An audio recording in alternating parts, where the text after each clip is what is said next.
Good evening my dear warriors. जैसा कि हम लोग पिछले कुछ क्लासेस में कुछ ऐसे टॉपिक्स पढ़े थे जो डायरेक्ट और इनडायरेक्ट टेंस से रिलेटेड था, तो आज हम लोग उन सारे टॉपिक्स के हेल्प से टेंस को समझने वाले हैं। ग्रामर में टेंस एक ऐसा चैप्टर है जिसको बच्चे कहते सर ये समझ में नहीं आता है। चलो, मेरा ये वादा है कि अगर मैं आपको टेंस पढ़ा रहा हूं तो आपको उसको भूल के दिखाना है। देखो, बच्चे करते क्या है, टेंस स्टार्ट करने से पहले टेंस के बारे में समझते नहीं हैं और यही कारण है कि उनको आगे टेंस को समझने में दिक्कत होता है। तो आज हम लोग टेंस के कुछ बेसिक कंसेप्ट के बारे में जानेंगे। अगर वो आपको समझ में आ गया तो मेरा वादा है टेंस से इजी चैप्टर आपके लिए कुछ नहीं होगा। तो आज हम लोग बिना समय को बर्बाद किए डायरेक्टली कंसेप्ट पे आते हैं, डायरेक्टली टॉपिक पे आते हैं। आज का जो हमारा टॉपिक है उस टॉपिक का नाम टेंस है। जी, टेंस एक ऐसा चैप्टर जिसको बच्चे सही में टफ चैप्टर मानते हैं। आज हम लोग इस टफ चैप्टर को काफ़ी आसान तरीके से समझने वाले हैं। तो पहले हम लोग टेंस की बात करते हैं। टेंस जिसको हिंदी में हम लोग काल बोलते हैं, और जहाँ तक टेंस की बात है ये एक इंग्लिश का शब्द है, और जहाँ तक इंग्लिश की बात है उसमें कई सारे भाषाओं के शब्द मिले हुए हैं। लैटिन का हो सकता है, फ्रेंच का हो सकता है, इवन संस्कृत का भी कुछ शब्द जो है इंग्लिश में है ना। तो आज हम लोग टेंस को एकदम बेसिक लेवल से समझने वाले हैं। तो सबसे पहले टेंस की बात करते हैं। टेंस जिसको हिंदी में हम लोग काल बोलते हैं। टेंस जिसको हम लोग हिंदी में काल बोलते हैं।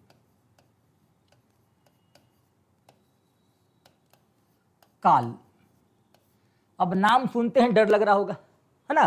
काल सुनने में भी खतरनाक नाम लगता है, लेकिन घबराना नहीं है, काफी अच्छा चैप्टर है और हम लोग को बहुत मजा आने वाला है इस टॉपिक में। ठीक है, चलिए तो टेंस की बात करते हैं। देखो, टेंस जो है ना बच्चे, वो लैटिन के एक शब्द से बना है। लैटिन का एक शब्द है टेम्पस। टेम्पस जिसका हिंदी समय होता है। इस टेम्पस से टेंस का निर्माण हुआ है। यानी आपको यह समझना है कि टेंस को समझने के लिए आपको समय को समझना जरूरी होगा, क्योंकि टेंस को बनाने वाला शब्द टेम्पस है जिसका हिंदी समय होता है। और यही कारण है कि ग्रामर के बहुत सारे किताबों में टेंस बोल के वो चैप्टर नहीं पढ़ाता है, वो टाइम एंड टेंस बोल के पढ़ाता है। तो टेंस को समझने के लिए हम लोग को टाइम को समझना जरूरी है। और टाइम क्या है, ये कोई ग्रामर का चैप्टर नहीं है, ये कोई ग्रामेटिकल टर्म नहीं है। टाइम की अगर हम लोग बात कर लें तो टाइम उनको भी पता होगा जो एजुकेशन से रिलेटेड नहीं है, जो कभी स्कूल भी नहीं गए हैं, उनको भी टाइम का मतलब पता होगा। हमारे पूर्वज, हमारे एंसेस्टर्स को भी टाइम का मतलब पता होगा। वो लोग हमें सुझाव भी देते होंगे कि बच्चे टाइम बर्बाद मत करो, है ना, टाइम को सही से यूज करो। तो टाइम एक यूनिवर्सल कंसेप्ट है, ये ग्रामर का चैप्टर नहीं है, लेकिन इसी यूनिवर्सल कंसेप्ट से हम लोग टेंस को समझेंगे। टाइम से ही हम लोग टेंस को समझेंगे। ठीक है, चलो, तो टाइम जो है वो प्रैक्टिकली हम लोगों ने 3 भागों में बांटा है: प्रेजेंट, पास्ट और फ्यूचर। प्रेजेंट यानी जो अभी, पास्ट यानी जो बीत गया, और फ्यूचर जो आने वाला है। तो टेंस को हम लोग समझेंगे टाइम के कंसेप्ट से। ठीक है, चलो तो हमारे पास एक एग्जाम्पल है। I am speaking English now.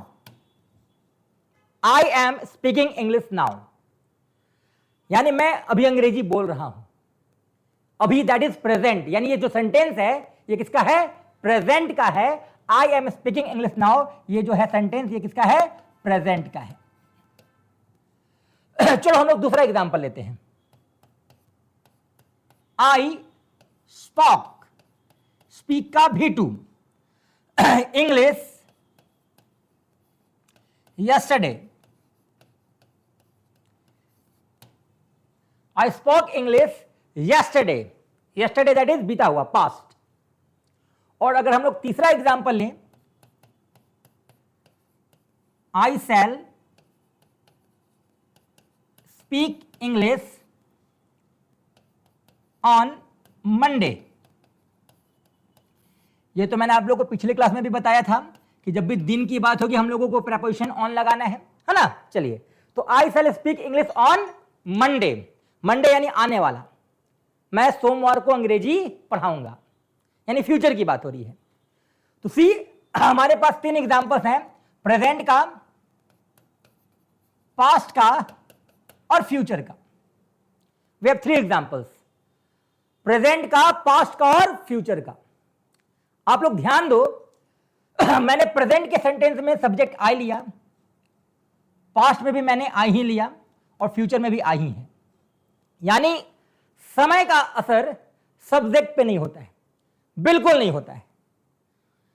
अगर हम लोग ऑब्जेक्ट की बात करें तो तीनों सेंटेंस में ऑब्जेक्ट जो है वो इंग्लिश है, चाहे वो प्रेजेंट का सेंटेंस हो या पास्ट का हो या फ्यूचर का हो। मतलब साफ है कि टाइम का असर सब्जेक्ट और ऑब्जेक्ट पे नहीं होता है। टाइम का असर सब्जेक्ट और ऑब्जेक्ट पे बिल्कुल नहीं होता है। लेकिन अगर हम लोग बात करें स्पीकिंग, आप प्रेजेंट में देखो, आपने V4 का प्रयोग किया है। प्रेजेंट में मैंने क्या इस्तेमाल किया है? V4। पास्ट में मैंने V2 का इस्तेमाल किया और जैसे ही फ्यूचर आया मैंने मॉडल के साथ V1 का इस्तेमाल किया। मतलब साफ है कि टेंस में सब्जेक्ट बदले या ना बदले, ऑब्जेक्ट बदले या ना बदले, वर्ब का बदलना अनिवार्य है, इंडिस्पेंसिबल है, अति आवश्यक है। अगर आप टेंस पढ़ रहे हो तो आपको यह समझना होगा कि टेंस में वह बदलता ही बदलता है। सब्जेक्ट बदले या ना बदले कोई फर्क नहीं पड़ता है। सोच लो, जैसे आज जो है मंडे है ना, तो अगर मान लो मंडे को मेरा नाम पंकज चौबे है, तो क्या ट्यूसडे को मेरा नाम बदल जाएगा क्या? सेम प्रोसेस है। लेकिन अगर मैं मंडे की बात करूं, मैं यहां भी पढ़ा रहा हूं आप लोगों को, हो सकता है कल इस टाइम में कुछ और काम को करूं। इसका मतलब क्या है कि समय बदलता है तो व्यक्ति में कोई परिवर्तन नहीं होता है, बट उसके काम में परिवर्तन होता है। मतलब टेंस जो है उसको समझने के लिए आपको वर्ब को समझना बिल्कुल जरूरी है। और ये जो वर्ब है ये कभी भी टाइम के अनुसार रुकता नहीं, ये बदलता ही बदलता है। मतलब आपने प्रेजेंट लिया तो आपको V4 मिला, आपने पास्ट लिया तो आपको V2 मिला, और आपने फ्यूचर लिया तो आपको क्या मिला? V1 मिला। लेकिन सब्जेक्ट देख लो तीनों जगह आई, ऑब्जेक्ट देख लो तीनों जगह इंग्लिश है। इसका मतलब साफ है कि टेंस में कुछ बदले या ना बदले, वर्ब का बदलना अनिवार्य है। चलो, हम लोगों को टेंस का डेफिनेशन मिल चुका है। डेफिनेशन रटना नहीं है, डेफिनेशन को एग्जांपल्स के थ्रू समझना है। तो हमारे पास टेंस का डेफिनेशन आ चुका है। क्या है टेंस का डेफिनेशन? आप देख सकते हो तीनों के तीनों वाक्य में वर्ब बदल रहा है। जी बिल्कुल, वर्ब बदल रहा है, तीनों के तीनों वाक्य में वर्ब बदल रहा है। लेकिन ये वर्ब का बदलाव अपने आप नहीं हो रहा है। यहां पर सेंटेंस देख लो, प्रेजेंट का है, यहां पास्ट का और यहां फ्यूचर का। मतलब क्या है कि टेंस में वर्ब कंफर्म बदलता है, लेकिन ये अपने आप नहीं बदलता, ये समय के अनुसार बदलता है। यानी अगर हम लोग टेंस का डेफिनेशन लिखें तो हम लोग लिख सकते हैं चेंजिंग द फॉर्म को हिंदी में हम लोग रूप बोलते हैं, changing the form of verbs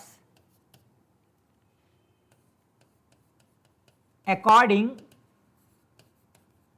to time is called tense, is called tense। तो हमारे पास टेंस का डेफिनेशन तैयार है, और डेफिनेशन रट के नहीं, एग्जाम्पल के थ्रू हमने देखा कि तीनों के तीनों एग्जाम्पल में सब्जेक्ट सेम था, ऑब्जेक्ट सेम था, लेकिन टाइम जो है वो वर्ब को बदल रहा था। इसका मतलब है टेंस किसको बोलते हैं?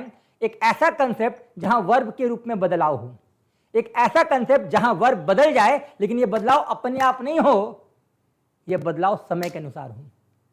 अगर मैं बोलूंगा आई एम टीचिंग, तो प्रेजेंट का सेंटेंस है, मैंने टीचिंग लिया।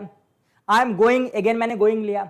आई एम स्टैंडिंग, मैंने स्टैंडिंग लिया। मतलब प्रेजेंट में वर्ब नहीं बदल रहा है, लेकिन जैसे मैं पास्ट की सेंटेंस लूंगा तो वहां वर्ब बदल जाएगा। मतलब साफ है कि टेंस में समय के अनुसार वर्ब बदलता है, और इसी कंसेप्ट को हम लोग टेंस बोलते हैं। जहां वर्ब समय के अनुसार बदल जाए that is known as tense. Clear है? चलिए, अब हम लोग थोड़ा सा एक कंसेप्ट की बात करते हैं। देखो, बहुत सारे बच्चे ऐसे हैं जो जब भी किसी लिखे हुए इंग्लिश का हिंदी करते हैं तो वो जैसे लिखा हुआ इंग्लिश है उसी प्रोसेस में हिंदी को भी करने लगते हैं। देखो, ये समझना कि हिंदी और इंग्लिश का कंसेप्ट थोड़ा सा उल्टा है। अगर सब्जेक्ट को छोड़ दें तो वर्ब और ऑब्जेक्ट आप देखोगे हिंदी में जो वर्ब पहले आता है वो अंग्रेजी में बाद आता है। फॉर एग्जाम्पल, अगर मैंने सेंटेंस लिखा मैं अंग्रेजी पढ़ाता हूं, तो आपको अगर सब्जेक्ट को छोड़ दिया जाए, बाकी जो है वो प्रेडिकेट्स है, सब्जेक्ट को छोड़ दो, बाकी सब क्या है, प्रेडिकेट्स है। तो जब इसको आप ट्रांसलेट करोगे तो आपको लिखना होगा आई, इंग्लिश जो पहले है वो बाद में आ जाएगा और जो पढ़ाना बाद में वो पहले आ जाएगा। क्या हो जाएगा, आई टीच इंग्लिश। यानी कंसेप्ट क्या कहता है कि हिंदी के अकॉर्डिंग इंग्लिश का ट्रांसलेशन नहीं होता है। इंग्लिश का अलग अपना कंसेप्ट है, हिंदी के अनुसार हम लोग इंग्लिश को नहीं समझेंगे और ना ही इंग्लिश के अनुसार हिंदी को समझेंगे। फॉर एग्जाम्पल, अगर आप इस शब्द को हिंदी करना चाहो तो आप क्या करोगे बताओ, परिवर्तन में रूप का क्रिया। आपका कंसेप्ट क्लियर नहीं होगा। माइंड में बैठा लो, हिंदी और इंग्लिश दोनों एक दूसरे का अपोजिट है। अगर हिंदी स्ट्रेट चल रहा है तो उसका इंग्लिश जो है वो उल्टा होगा। फॉर एग्जाम्पल, अगर आप इस लिखे हुए सेंटेंस का हिंदी करना चाहते हो तो आपको इधर से नहीं इधर से जाना होगा। क्रिया के रूप में परिवर्तन, हिंदी होगा क्रिया के रूप में परिवर्तन, उल्टा। समय के अनुसार, समझ में आ रहा, सीधा नहीं उल्टा। हिंदी और इंग्लिश मतलब ठेठ में समझ लो तो हिंदी और इंग्लिश एक दूसरे का गोतनी है। गोतनी समझते हो क्या आप लोग, है ना? जनरली गोतनी गोतनी में पड़ता है नहीं, वही कंसेप्ट हिंदी और इंग्लिश का है। अगर हिंदी पूरब में जाएगा तो इंग्लिश पश्चिम में जाएगा। कंसेप्ट सिंपल सा है कि अगर आपने किसी चीज को लिखा है इंग्लिश में तो उसके हिंदी को करने के लिए आपको पीछे से जाना पड़ेगा। इसका हिंदी होगा क्रिया के रूप में परिवर्तन, ना कि परिवर्तन में रूप का क्रिया। समझ में आ रहा? यानी जो लिखा हुआ इंग्लिश है उसका हिंदी उल्टा करना है। क्रिया के रूप में परिवर्तन समय के अनुसार, समय के अनुसार काल कहलाता है। एकदम आसान सा कंसेप्ट है। तो जब भी किसी रिटन इंग्लिश का आप हिंदी करो आपको उल्टा चलना पड़ेगा। समझ में आ रहा? चलिए, तो हम लोग आज टेंस के बारे में क्या बात की। टेंस जिसको हिंदी में हम लोग बोलते हैं काल, और जहां तक काल की बात है तो काल जो है इसको बनाने वाला टेम्पस है। टेम्पस का मतलब समय होता है, यानी कहीं ना कहीं टेंस को समझने के लिए आपको समय को बिल्कुल समझना होगा। और अगर हम लोग समय की बात करें तो समय को प्रैक्टिकली हमने 3 भाग में बांटा है, प्रेजेंट, पास्ट और फ्यूचर। आपने 3 एग्जाम्पल लिखा और तीनों में क्या पाया कि सब्जेक्ट, वर्ब और ऑब्जेक्ट में सब्जेक्ट और ऑब्जेक्ट पे ज्यादा समय का कोई असर नहीं हुआ। सब्जेक्ट सेम, चाहे प्रेजेंट हो, पास्ट हो या फ्यूचर हो, ऑब्जेक्ट सेम, लेकिन वर्ब एक ऐसा कंसेप्ट था जो समय के बदलने पे खुद को बदल देता था। बस इसी कंसेप्ट को हम लोग टेंस कहते हैं। जहां वर्ब का बदलाव हो समय के अनुसार उसी कंसेप्ट को हम लोग क्या बोलते हैं, टेंस बोलते हैं। इसका मतलब साफ है कि अगर आपको टेंस को समझना है तो आपको वर्ब को भी समझना होगा, और अगर आपने वर्ब को समझ लिया टेंस आपके लिए एकदम आसान सा चैप्टर हो जाएगा। ठीक है, तो नेक्स्ट वीडियो में हम लोग बात करेंगे वर्ब का। उम्मीद है आज का क्लास आप लोग को समझ में आया होगा। नेक्स्ट क्लास इससे काफी ज्यादा महत्वपूर्ण क्लास होगा, क्योंकि हम लोग उसमें वर्ब को समझेंगे, और वर्ब समझ गए तो टेंस आपके लिए आसान हो जाएगा। बहुत बहुत धन्यवाद।